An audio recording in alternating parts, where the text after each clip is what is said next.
据印媒报道，一架印度空军 LCA 光辉战机12号在演习时坠毁，所幸飞行员弹射逃生。这是该型印度国产3代机自2001年首飞以来的首次坠毁。去年这一机型赴迪拜航展期间，曾因表演机和备用机都出了故障，被主办方取消表演资格。 印度空军12号在其官方社交媒体账号上证实 ，LCA 光辉战机在拉贾斯坦邦杰伊瑟尔梅尔空域进行作战训练时发生事故，飞行员安全弹射逃生，没有造成其他人员伤亡。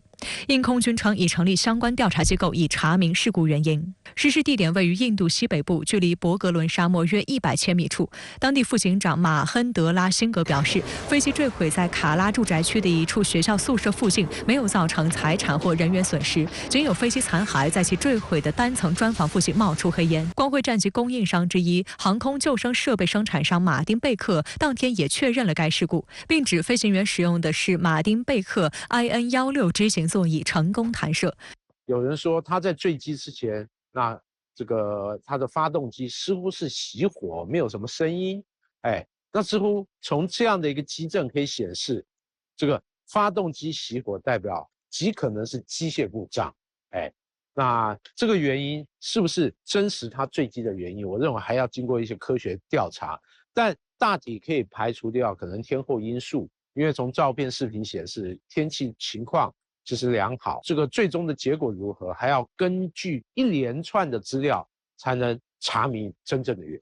值得一提的是，事发时印军正在举行名为“印度力量”的大型军事演习，全程约50分钟。而印度总理莫迪和许多印度高级军官都出席观看了该演习，并视察多款印度国产武器，包括皮纳卡火箭炮、阿琼坦克等。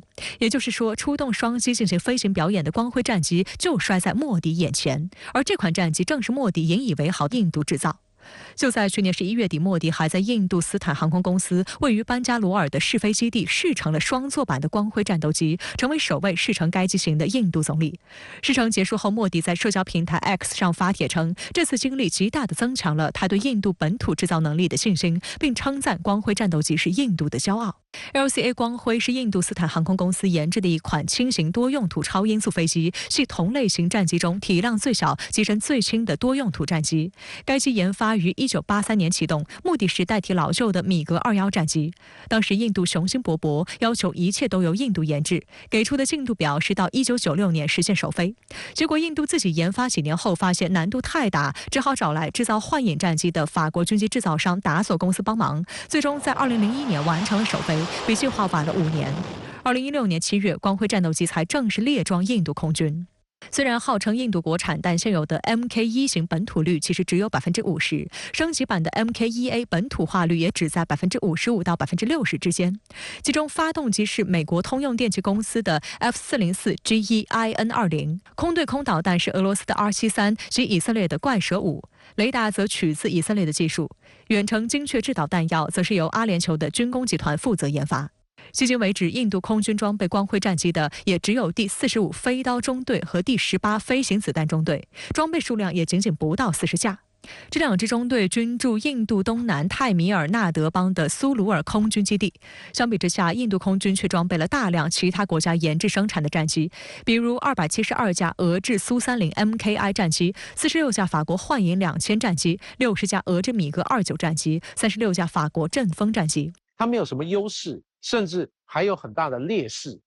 另外，它在可能成本上，我说的成本不是单机的成本，而是它综合的消费比，那以及它整个效益来讲，那没有优势，也因此频频对这个印度军方退货。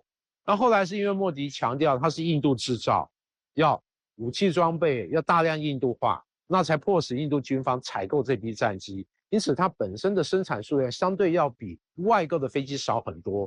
好的，谢谢陈斌先生在线与我们分享您的观点，谢谢。马来西亚是中国企业走出去的重要选项之一。如今，在“一带一路”和 RCEP 双重利好促进下，对华贸易占该国外贸总额的约17%。中国也连续15年成为马来西亚最大贸易伙伴。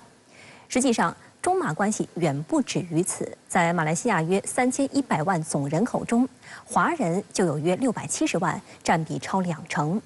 马来西亚的中文教育体系也是海外首个使用简体汉字的国家。马来西亚企业家，尤其是华裔企业家，也在中国拥有庞大的商业网络。他们对中国经济前景有何见解？深圳卫视驻港记者专访了马来西亚港澳商会副主席刘敏华，来看他的观察。The policies set during the two sessions are basically the most important factors for a businessman, because I think that basically would drive the way the economy is going to go. So I think we are observing very closely what the policies they will set off.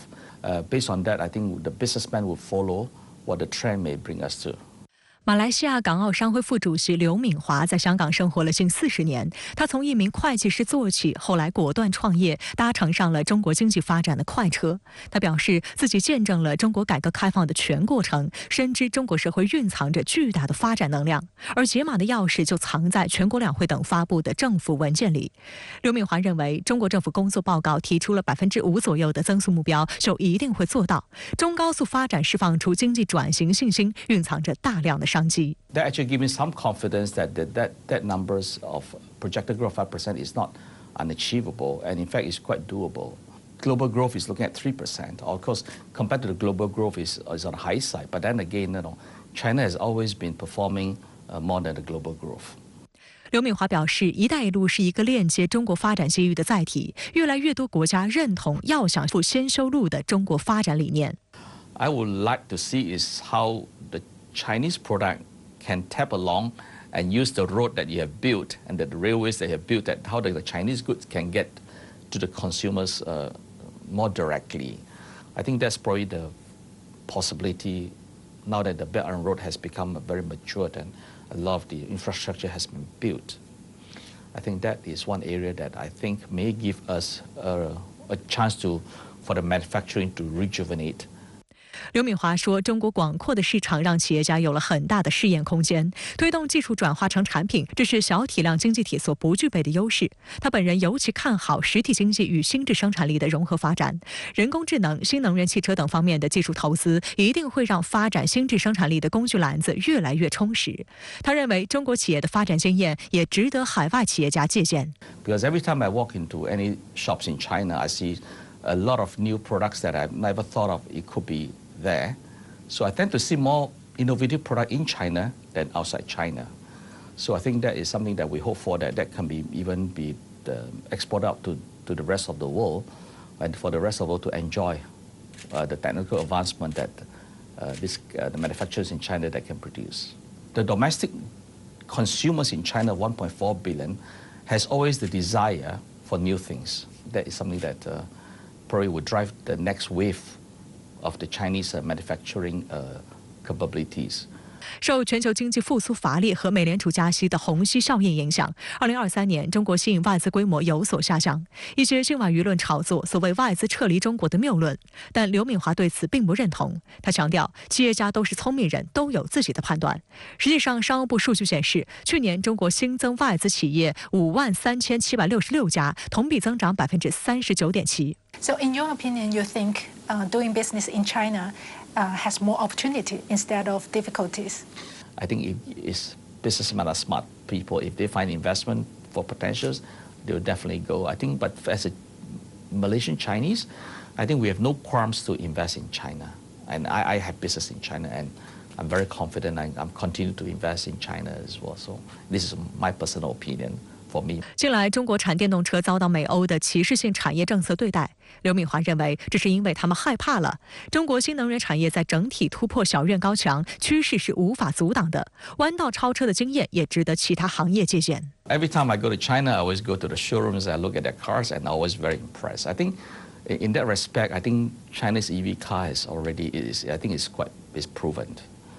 I think as long as it continue to improvise and do better, I think the competitive edge is always there. I think at the end of the day, it's just if you continue to do good what you're doing, I think that would probably you drive your own destiny.